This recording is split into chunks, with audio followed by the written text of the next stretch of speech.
కళ్ళు అంత అందంగా తిప్పడం ఎందుకు వచ్చిందో శంకరాచార్యులు గారు వేరొక స్తోత్రంలో చెప్పారు.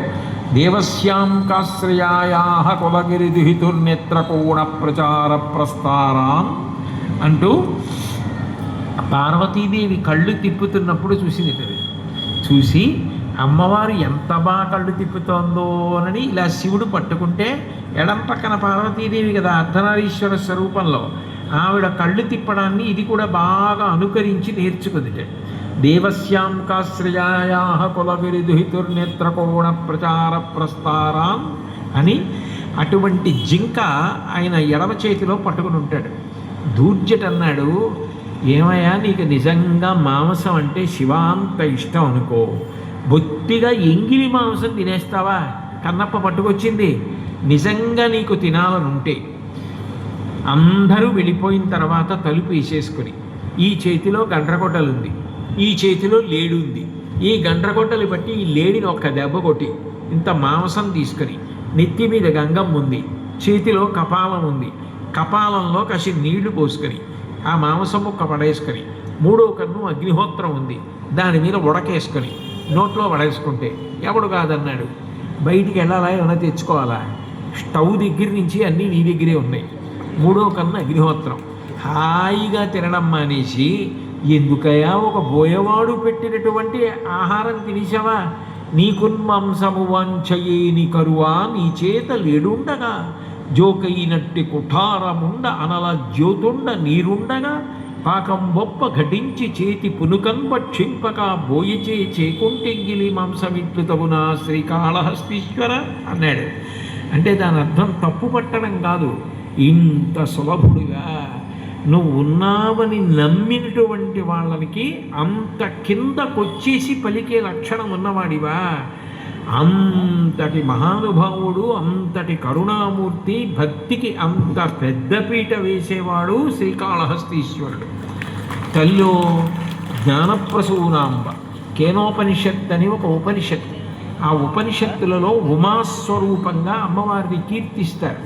ఆ ఉమాస్వరూపంగా మొట్టమొదట దేవేంద్రుడికి ఇక్కడ శ్రీకాళహస్తి క్షేత్రంలోనే కనపడింది అని కంచి కామకోటి పీఠాధిపత్యం వహించిన 68వ పీఠాధిపతులు ప్రాతస్మరణీయులు అపర శంకరావతారులు శ్రీ శ్రీ శ్రీ చంద్రశేఖరేంద్ర సరస్వతి మహాస్వామి గారు నిర్ణయం చేశారు. నేను అప్పుడు వెళ్ళినప్పుడు కొంత దూరం రహదారి వేశారు కూడా వాహనంలో వెళ్ళడానికి. ఇప్పుడు పూర్తయిందో లేదో నాకు తెలియదు. ఆ కొండ మీదకి వెడితే ఆ కొండ మీద దేవాలయంలో శివలింగం ఉంటుంది. అక్కడ ఉమా అన్న పేరుతో అక్కడే అమ్మవారు వెలిసి దేవతలకందరికీ కూడా జ్ఞానం ఇచ్చింది. ఇంద్రుడికి బోధ చేసి ఉమా అన్న పేరుతో వెలిసింది. ఆవిడే తూర్పు ముఖంగా జ్ఞానప్రసూనాంబ. తామర పువ్వు విచ్చుకోవాలి అంటే సూర్యకిరణములు పడాలి, తూర్పుకి తిరిగి ఉండాలి, మనకి జ్ఞానమునిస్తుంది.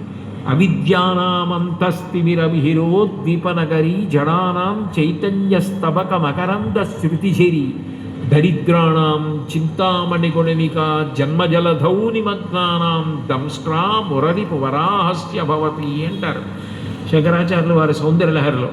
అవిద్యానామంతస్తిమిరమిహిరోద్దీపనగరి.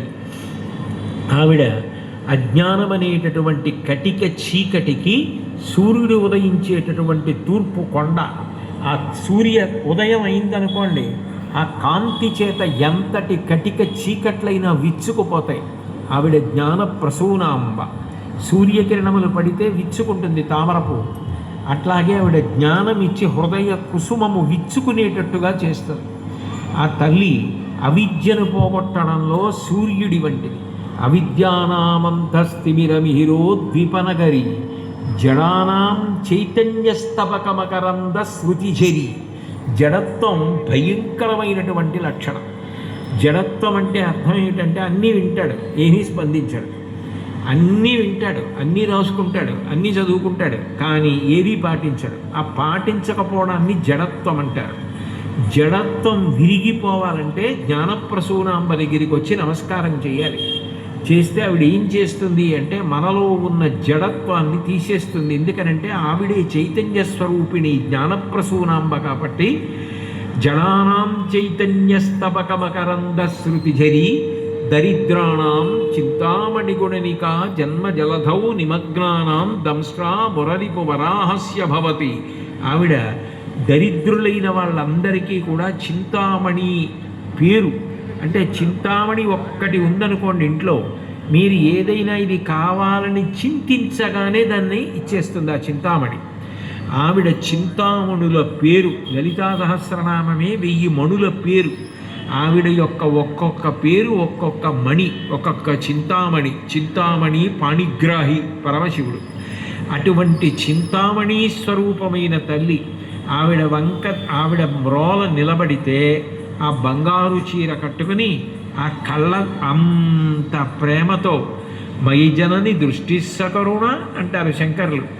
అంత దయతో బిడ్డ వచ్చావురా అని ప్రేమతో చూస్తున్నట్టు, మనవంకే చూస్తున్నట్టు ఉంటుంది జ్ఞానప్రసూనాంబ. ఆ మొలకి సర్పవడ్డాణం పెట్టుకుంటుంది. ఆ వడ్డాణం చూస్తే చాలు రాహుకేతువుల యొక్క ప్రభావం తగ్గుతుందంటారు. అంత గొప్ప తల్లి ఆవిడ. దరిద్రమును తీసి చింతామణిని మనకు అనుగ్రహిస్తుంది. అంటే మనకు అవసరములు తీరక బాధపడితే జ్ఞానప్రసూనాంబా దర్శనము చేత ఈప్సితములు నెరవేరుతాయి. మన అవసరము తీరకుండా అడ్డొచ్చిన పాపమును దహించగలిగిన శక్తి ఆ తల్లి.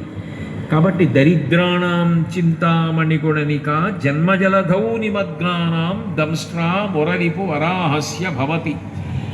జనన మరణ సముద్రంలో పుట్టి చచ్చి అట్లా సంసార సముద్రంలో పడి కొట్టుకుంటున్న వాణ్ణి పైకెత్తడంలో ఆదివరాహస్వామి కోర ఎంత గొప్పదో, ఆయన భూమిని ఎలా పైకెత్తాడో అలా జనన మరణ సముద్రమునందు కొట్టుకుంటున్న జీవుణ్ణి పైకెత్తడంలో ఆవిడ పాదం అంత గొప్పది.